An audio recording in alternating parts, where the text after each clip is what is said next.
আসসালামু আলাইকুম। আরিয়ান মম কুকিং চ্যানেলের পক্ষ থেকে আপনাদের সবাইকে স্বাগতম। আশা করি যে যেখানে আছেন ভালো আছেন।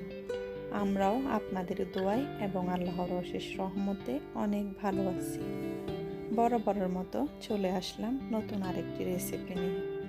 আজকে আমি তৈরি করে দেখাবো ডিম ছাড়া ফ্রুট কাস্টার্ড। আশা করি আমার আজকের রেসিপি আপনাদের সবার অনেক ভালো লাগবে। ভালো লাগলে সবাই আমার চ্যানেলটিকে লাইক, কমেন্ট, শেয়ার এবং সাবস্ক্রাইব করবেন আর পাশে থাকা বেল আইকনটি প্রেস করে নেবেন। এতে করে আমার নতুন ভিডিও দেওয়ার সাথে সাথে নোটিফিকেশন আপনাদের সবার মাঝে চলে যাবে। আর যারা আমার চ্যানেলটি সাবস্ক্রাইব করে আমার পাশে থেকেছেন তাদেরকে আমার পক্ষ থেকে অসংখ্য ধন্যবাদ। চলুন শুরু করা যাক আমার আজকের রেসিপি। ফ্রুট কাস্টার্ড তৈরি করার জন্য এখানে আমি 5 টেবিল চামচ কাস্টার্ড পাউডার নিয়েছি আর নিয়েছি হাফ কাপ ঠান্ডা দুধ। এখন আমি কাস্টার্ড পাউডার দুধের সাথে ভালোভাবে মিশিয়ে নেব যেন এগুলো দলা পেকে না থাকে।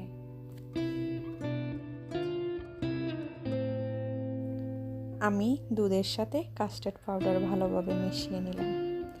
এখন আমি রান্না করার জন্য চলে যাব। রান্না করার জন্য একটি প্যানে আমি 4 কাপ দুধ নিয়েছি। এখন আমি দুধগুলোকে জাল দিতে থাকব। দুধগুলোকে জাল দিয়ে কিছুক্ষণ ঘন হওয়ার পর এখন এখানে আমি হাফ কাপ চিনি দিয়ে দিলাম। মিষ্টিটা আপনারা আপনাদের পছন্দ অনুযায়ী বাড়িয়ে অথবা কমিয়ে দিতে পারেন। এখন আমি চিনিগুলোকে দুধের সাথে ভালোভাবে মিশিয়ে নেব। দুধগুলোকে জাল দেওয়ার পর যখন ঘন হয়ে আসবে তখন এখানে আমি কাস্টার্ডের মিশ্রণটা দিয়ে দেব। দুধটা যত ঘন হবে কাস্টার্ডটাও ততটা খেতে ভালো হবে। আমি এক হাত দিয়ে কাস্টার্ডের মিশ্রণটা ঢালতে থাকবো আর অন্য হাত দিয়ে স্প্যাচুলার সাহায্যে আমি এটা মিশাতে থাকবো যেন এগুলো দুধের সাথে ভালোভাবে মিশে যায়।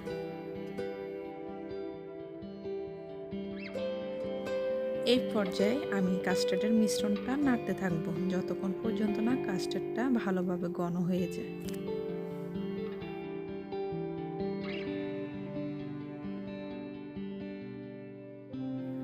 কাস্টার্ডটা ভালোভাবে ঘন হয়ে গেছে। এখন আমি চুলাটা বন্ধ করে কাস্টার্ডটা ঠান্ডা করে নিব।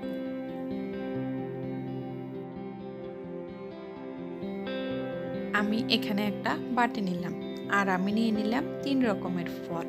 আমি এখানে আনার নিলাম আর নিলাম কমলা আর নিলাম আপেল। আপনারা আপনাদের পছন্দ অনুযায়ী যে কোনো ধরনের ফল নিতে পারেন। চেষ্টা করবেন যেসব ফল থেকে বেশি পানি বের হয় ওসব ফলগুলো না নেওয়ার জন্য। এখন আমি একটা চামচের সাহায্যে সমস্ত ফল ভালোভাবে মিশিয়ে নেব। এই পর্যায়ে আমি ঠান্ডা করে রাখা কাস্টার্ডের মিশ্রণটা দিয়ে দিব।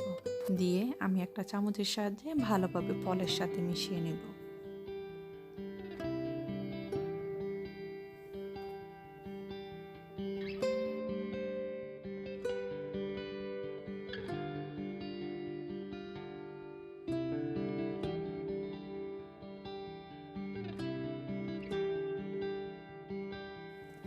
আমি ফলের সাথে কাস্টার্ডের মিশ্রণ ভালোভাবে মিশিয়ে নিলাম।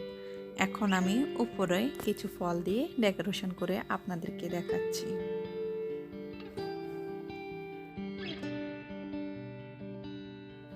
আমরা ছোট বড় অনেকেই আছি যারা ফল খেতে পছন্দ করি না।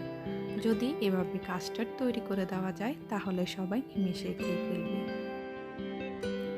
আশা করি মজাদার এই ডিম ছাড়া ফ্রুট কাস্টার্ড রেসিপি আপনাদের সবার অনেক ভালো লাগবে। ভালো লাগলে আমার চ্যানেলটিকে সাবস্ক্রাইব করে আমার পাশে থাকবেন।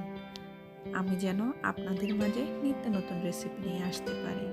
আর আমাকে কমেন্ট করে অবশ্যই জানাবেন আমার আজকের রেসিপি আপনাদের কেমন লেগেছে।